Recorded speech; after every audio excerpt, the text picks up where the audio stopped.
maansada waxaa gaar loo inan kasta oo hoodo la yidhaahdo. Magaca hooda wuxuu ku jiraa magacyadaan aadka u tixgeliya aadkana uga dambeeyo. Inan kasta oo hoodo la yidhaahdana waxaan aaminsanahay inay ka hoodo badan tahay hablaha kale. Hablaha Soomaaliyeed oo dhan waxaan leeyahay waan idiin soo socday laakiin hoodaan idinka hormariyay iga raalli ahaada. Hooday darajo ishii daymo ku daawatay kaa dul tegi weyday dabiib iyo noqotay daaweeya dartaa qof jacayl dareemayay.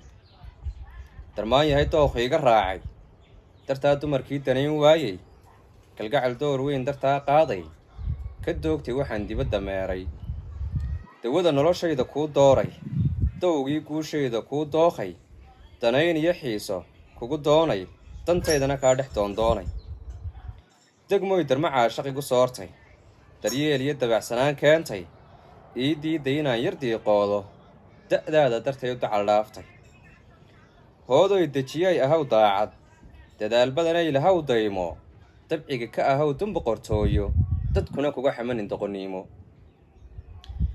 dawoy dalbilay lahaw deeqmo dallaayad ahaw bulshada deeqda dadkana u ahaw daruur hoorta darkaaguma gudhagu iyo dayrba dushaadu ahaatay dayax nuura diif iyo dayacaadi kaa dayran docdaada darxuma ma daymooto dugsiga noqo aadamaha diirsha ducaan kugu dayrayaa weyne digriga u ahaw daliil sheega duruus iyo noqo cilmiga diinta deg oo jannadii gal daartaada.